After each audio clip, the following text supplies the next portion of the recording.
What time is it? Hi, everybody. It's Charlesa time. We're reading a story. Mickey and a Lion King and a Lion King. We're reading stories? Yeah. Is Mommy going to read stories? Yeah. Okay. Well, let's see. Charlie said Disney, and Charlie said Lion King. What are we reading today, Mommy? The Lion King, A Prince's Day. It was early morning at Pride Rock. Simba and Nala couldn't wait to go out and play. "Let's go down to the river," Nala shouted. "Shh," Simba whispered. "We have to be quiet or Zazu will hear us." But it was too late. Zazu had been on the lookout for the young prince. "Ah, there you are, Simba," Zazu said, landing in front of Simba. "Come along, we have a busy day of training ahead of us." "But Nala and I were about to go down to the river," Simba complained. "Nonsense," Zazu said. "As a prince, you have certain responsibilities, young sire, and we can't keep them waiting." "Bye, Simba," Nala said. "Have fun at Princess School. Maybe we can go to the river tomorrow." "Not if Zazu has anything to say about it," Simba grumbled, watching as Nala bounded away. Zazu led Simba down to the watering hole, where the animals of the Pride Lands were taking turns drinking water. Part of a ruler's responsibilities is solving disputes between his subjects. A perfect example is the watering hole. Each animal needs to have a turn to drink, Zazu explained. "See that herd of antelope? They have been here too long. It's the rhino's turn. You there," the bird said, yelling at the antelopes.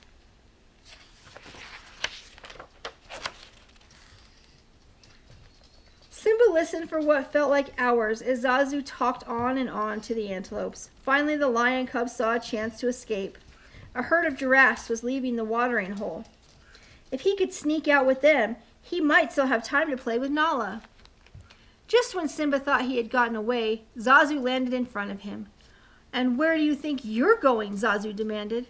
"Come on, Zazu. We've been at the watering hole for hours. Can't I go play with Nala?" Simba asked. But Zazu refused to let him go. "A prince's job is never done," he insisted. "Onward to our next stop."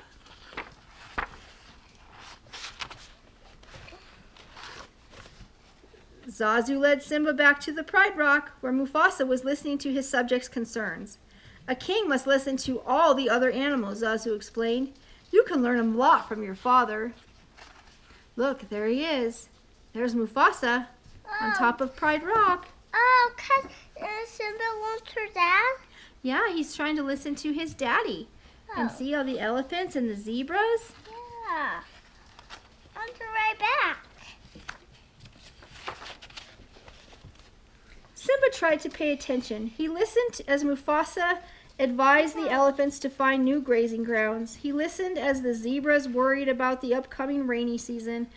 But soon the lion cub was just as bored as he had been at the watering hole. He started to fall asleep. "Young sire," Zazu yelled, angrily pecking Simba awake. "Were you paying attention at all?" Simba yawned, shaking himself awake. He looked around. The other animals were gone. Mufasa must have finished for the day. I heard some of it," Simba replied. Frustrated, Zazu flew up in the air. "Come along, Simba. We aren't finished yet," Zazu said. Simba slowly followed as the bird led him away from Pride Rock. They were walking past the river where Simba and Nala had planned to play that day. Simba looked for his friend, but he didn't see her. Suddenly, Simba heard a yell. "Did you hear that, Zazu?" he asked. "Hear what, Simba?" Zazu said. There was another yell. "That," Simba said, running towards the river. Zazu flew after him. It was Nala. She had fallen into the fast-moving river and couldn't get out. Oh, no. "Hurry! Go get my father," Simba ordered Zazu. Oh, no. "Oh no, look, she's in the water and she can't swim." Oh, no. Look, he get out of the water because the bird get out of the water. Fly! Yeah.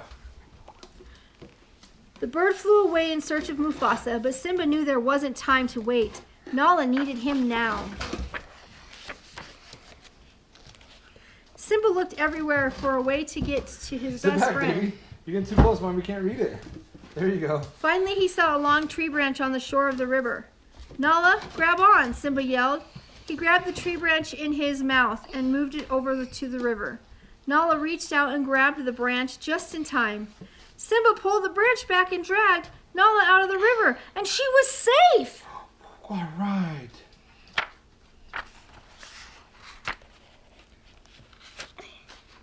Simba, Simba, Mufasa called, running to the river. Here, Dad, Simba said, panting. It's okay, I got Nala. Relieved, Mufasa and Zazu gathered the cubs and started back to Pride Rock. Zazu, Nala, can you give me a moment with Simba? Mufasa asked Simba, and Simba was worried. Look, he's safe because he got all wet. She did get all wet, didn't she? Because she was in the river. Yeah. Zazu told me about your day. I know that you want to play with your friend, but Zazu was trying to teach you important lessons about what it means to be a king, Mufasa said. What did you learn at the watering hole? Mufasa asked. That the rhinos follow the antelope, Simba replied. Mufasa laughed. No, that you have to be fair as a ruler and make sure all your subjects are treated equally. And Zazu brought the last lesson you taught yourself. I did, Simba said. Yes, my son, you rescued Nala and showed that a ruler must be brave. I am very proud of you, Simba. Simba smiled up at his father. Now, Mufasa said, I think there may be just enough time for you and Nala to play before dinner. All right. Simba smiled and bounded off to find Nala. He'll make a good king someday, sire, Zazu said, landing on Mufasa's shoulder. Mufasa smiled. Yes, he will. The end. No. Wow. Well, hold on. Let's talk about this one. Hold on. Hey, we'll read more. Can you tell your friends what you learned about the story? I guess they're about. What was it about? Did Nala fall in the water? Did Nala fall in the water?